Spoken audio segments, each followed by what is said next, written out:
One October night in Alpine, Texas, something terrible happened inside a quiet apartment near the local university. What started as a normal evening between two people quickly turned dark. Neighbors heard arguing, strange noises, and then silence. The young woman who went inside never came out. She had big dreams, exciting plans for her future, and a bright path ahead. But that night, everything changed. What really happened behind that door? This is the story of Zuzu Verk and the night that changed everything.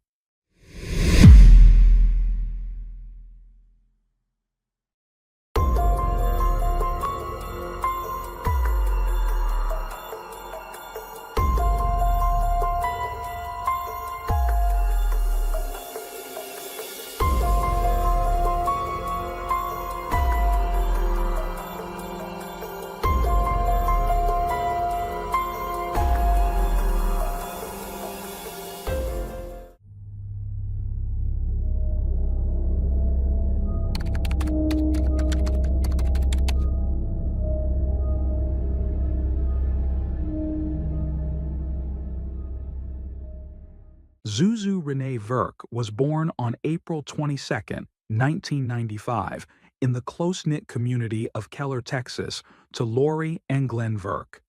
She grew up in a warm and loving household alongside her older brother Miles, who would later describe her as the brightest light in their lives, the kind of sister who made every day better just by being in it. Her name, Zuzu, carried a story as special as the girl herself. Inspired by the character Zuzu Bailey from the beloved holiday classic, It's a Wonderful Life, Glenn and Lori had long agreed that if they ever had a daughter, that would be her name. And when Lori became pregnant in 1994, they held true to that promise. The name sparked curiosity wherever she went, and Zuzu would often joke about needing a business card just to explain it. Zuzu attended Timber Creek High School and, after graduation, moved to Alpine, Texas to study at the local university. The town's wide-open skies and natural beauty felt like home to her. It was the perfect backdrop for someone who had always felt deeply connected to the natural world. She majored in conservation biology, a choice that reflected her passion for protecting the planet's wild places and creatures. Her academic performance spoke volumes about her dedication. She'd recently made the dean's list and had applied to transfer to Texas University to complete her senior year. Zuzu was more than a student. She was driven, idealistic, and fiercely goal-oriented. Her love for nature went beyond academics. It shaped her life's vision. After college, she dreamed of living abroad in Japan, where she hoped to combine her love of travel with her environmental advocacy. But in Alpine, her path intersected with that of Robert Fabian, a young man 4 years her senior. What began as an attraction eventually developed into a rocky and complicated relationship. Robert had a laid-back charm that initially drew Zuzu in, but those close to her, particularly her mother Lori and brother Miles, saw troubling signs. Lori thought Robert was self-centered and dismissive, and Miles viewed him as controlling. They both feared he didn't support Zuzu's ambitions, especially her plan to leave Alpine and move forward with her life. Zuzu herself seemed to share those concerns. Though she remained in the relationship, she admitted to her mother that she couldn't picture a future with Robert. It felt like a relationship built on convenience rather than true connection. Still, Zuzu remained kind and hopeful, characteristics that defined her, even as she prepared to break the news that she was transferring schools and moving on. The last conversation Lori had with her daughter was on October 10, 2016. Zuzu was excited, ready to tell Robert that her transfer to Texas University was happening and that their relationship would be coming to an end. Robert had planned to take her to a movie the following night. Lori had no idea that would be the last time she'd ever hear her daughter's voice. When days passed without any word from Zuzu, panic quickly replaced routine concern. Zuzu was never one to ignore messages or go silent. Her parents, overwhelmed with worry, began reaching out to anyone who might have seen her. When Lori contacted Robert, he said he hadn't seen Zuzu and claimed to be giving her space. On October 14, 2016, Zuzu was reported missing. A large-scale search was launched, pulling in local authorities, state officials, and hundreds of volunteers. Helicopters scanned the desert, horse riders combed rugged trails, and search parties spanned hundreds of miles, even into Mexico. Flyers went up across town, and a $100,000 reward was announced in hopes of bringing Zuzu home. But optimism slowly faded. The investigation began pointing in a single direction, toward Robert Fabian. He told detectives that on the evening of October 11th, he and Zuzu had dinner at his apartment. He claimed the night soured after he brought up an ex-girlfriend, and Zuzu left sometime in the early morning hours. He said he called her later, but decided to back off when she didn't respond. That story didn't sit right with police. A crucial piece of evidence came from John Franco, a neighbor who lived directly below Robert. According to John, he saw Zuzu arrive and enter Robert's apartment the evening she disappeared. From his unit, he could hear the sounds of a typical evening: voices, laughter, and the clinking of dinnerware. But one moment stood out: a sudden and aggressive shut up that broke the rhythm of an otherwise ordinary night. Later, around 4 a.m., John noticed Robert leaving the apartment alone. Zuzu's car, however, remained parked outside. John had also heard what he described as arguments and strange thuds from above, details he didn't immediately consider alarming but would soon prove critical. When investigators revisited Robert with this new information, his story began to shift. He now claimed that after a disagreement about an ex-girlfriend, he went out for a drive to Dairy Queen to clear his head. By the time he returned, Zuzu was allegedly still there, but left shortly afterward. The inconsistency triggered enough suspicion for investigators to request a search of Robert's apartment, which he consented to. Inside, detectives were met with disturbing signs. The bed was stripped entirely of linens, and the mattress pad and other items, clothes and sheets, reeked of bleach. This, coupled with Robert's habit of speaking about Zuzu in the past tense, painted a chilling picture. It became increasingly clear to investigators that Zuzu's disappearance may have been far more sinister than initially believed. Attention soon widened beyond Robert. Another figure began to emerge: his longtime friend, Chris Estrada. The bond between the two men dated back to high school, and their closeness placed Chris under the microscope. What raised red flags was a national television appearance. On December 6, 2016, Chris appeared on Crime Watch Daily. Viewers and authorities alike took note of his stiff posture, awkward demeanor, and forced expressions. Phone records revealed that Robert had called Chris at 3:15 a.m. on October 12th, the same morning Zuzu vanished. During questioning, Chris admitted Robert had asked to borrow his credit card the day before, claiming he needed it to buy plastic painter's drop cloths for a project. This explanation immediately set off alarm bells. Why would someone need to purchase painting supplies in the middle of the night? Investigators found the logic implausible and the timing deeply suspect. Then came another key testimony. A friend named Brittany told investigators that Chris showed up at her apartment around midnight on October 13th, visibly shaken. He looked pale, anxious, like someone who had just seen something he couldn't forget. When Brittany asked what was wrong, Chris reportedly responded, "I don't want to get you involved." Despite these unsettling clues, the case stalled. All evidence was circumstantial. There was no body, no physical proof linking Robert directly to a crime. The Verk family, heartbroken and desperate, held press conferences pleading for answers. They urged Robert to come forward and help, but he remained silent. Weeks passed, then months. But on February 3rd, 2017, exactly 3 months after Zuzu went missing, everything changed. The police was patrolling a remote stretch of Brewster County, just outside Alpine, when something unusual caught his eye: a disturbed patch of earth. As they got closer, he noticed plastic peeking out from the dirt alongside a lone blue sock and a scrap of dark fabric. He immediately contacted authorities. When investigators arrived and began to dig, their worst fears were confirmed.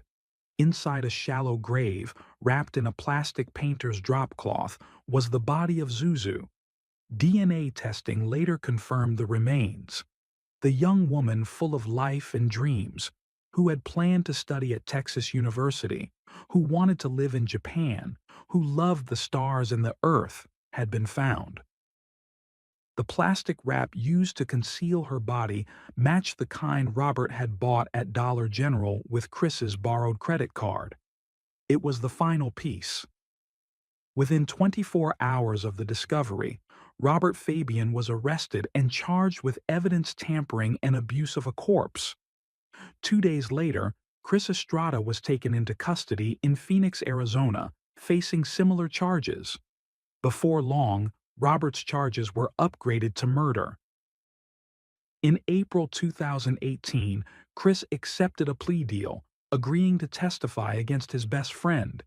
He pleaded no contest to his involvement.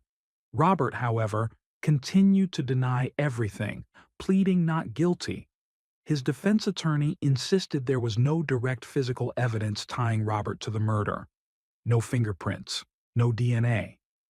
But prosecutors countered that his behavior in the aftermath, bleaching sheets, shifting stories, and obsessive interest in the case, spoke volumes. A co-worker even testified that Robert, once easygoing, had become erratic after Zuzu disappeared. He constantly asked about the investigation and showed an unnatural curiosity about law enforcement activity. These weren't the actions of a worried boyfriend, they were the habits of someone watching their own crime unfold in real time. For the Verk family, the trial brought pain, but also resolution. The truth, however brutal, had finally come to light. And in the end, Zuzu's memory lived on, not only in the hearts of her family, but in the legacy of a young woman who lived boldly, dreamed big, and deserved so much more. On the third day of the trial, the courtroom grew silent as Chris Estrada took the witness stand and delivered a confession that would change the course of the case. He recounted a night filled with desperation, phone calls, and a secret that no one was ever supposed to know. Chris testified that Robert Fabian had contacted him late at night, insisting it was a matter of life or death. During their conversation, Robert revealed that the evening with Zuzu had begun peacefully, but things had taken a violent turn. According to Chris, the situation escalated in the bedroom. An argument turned physical, and Robert eventually strangled Zuzu. As she began gasping for air and eventually stopped breathing, Robert panicked. He told Chris he had tried to revive her, performing CPR, but it was already too late. From that moment, Chris described Robert as going into survival mode, doing everything he could to cover his tracks. The claim that Zuzu's death was accidental, however, rang hollow. Strangulation is a deliberate and sustained act. It cannot be brushed off as a momentary lapse in control. Chris admitted that Robert called him repeatedly, over a dozen times, begging for help in disposing of Zuzu's body. At one point, Robert even appeared at Chris's doorstep in Alpine, pleading for assistance and asking him not to go to the police. Chris claimed he refused to participate, but also admitted he never reported what he knew. his silence would go on to haunt the investigation. Though he may not have been physically involved in Zuzu's death, his failure to speak out prolonged the family's agony and obstructed the search for justice. Whether out of fear, loyalty, or moral paralysis, Chris had chosen silence over truth, and it left Zuzu's family in the dark for months. Then, in a surprising twist, another voice entered the courtroom. Roy Roman, Robert's former cellmate at Brewster County Jail. Roy testified that Robert had privately confessed to killing Zuzu, allegedly because she had uncovered something he wanted hidden. According to Roy, Zuzu had discovered a possible romantic relationship between Robert and Chris and had threatened to reveal it. The fear of being exposed, Roy claimed, was what led Robert to silence her permanently. He described Robert as weeping in his cell, repeating the words, "I didn't mean to do this." On May 8, 2019, after 5 hours of deliberation, the jury returned its verdict. Robert Fabian was found guilty on all charges. He was sentenced to life in prison, with an additional 29 years for evidence tampering. Chris Estrada, who had earlier accepted a plea deal and testified against Robert, was sentenced to 42 months in prison, along with fines for tampering with evidence and evading authorities. For Zuzu's family, the verdict brought a measure of justice, but no peace. Their beloved daughter was gone, and nothing would ever bring her back. Amid their grief, they received a cruel reminder of what might have been: a letter from Texas University confirming Zuzu's acceptance into the program she had worked so hard for. It had been her dream, but she was no longer alive to see it come true. In her honor, the university where Zuzu had studied and thrived renamed its amphitheater Zuzu's Place. The school also established a scholarship in natural resource management in her name, a fitting tribute to a young woman who had dedicated herself to protecting the beauty of the natural world. But the emotional wounds left by Zuzu's murder remain deep. Her brother Miles still thinks about her every day. The little moments, like watching her wash dishes or saying goodnight, now memories wrapped in both comfort and sorrow. The Verk family, devastated but determined, expressed immense gratitude to the Alpine community for their unwavering support. Without it, they said, they might not have survived the darkest chapter of their lives. Zuzu was a dreamer. She had a vision for her life, a path filled with purpose, travel, and impact. But one person couldn't stand to see her grow beyond him. Robert tried to trap her in a world that revolved around him, and when she refused, he chose control over love, silence over respect, and violence over letting go.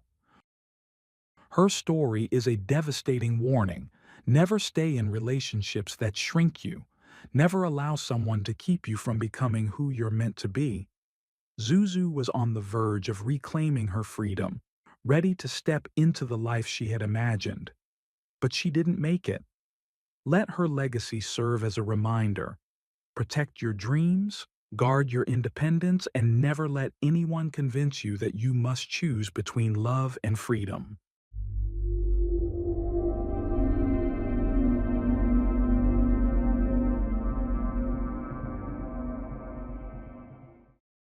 Thanks for tuning in to Unreal True Crime. If you're intrigued by mysteries from around the world, check out our new channel, Latin Crimes, where we dive into the gripping true crime stories of Latin America. Don't miss out. Subscribe now for more thrilling investigations.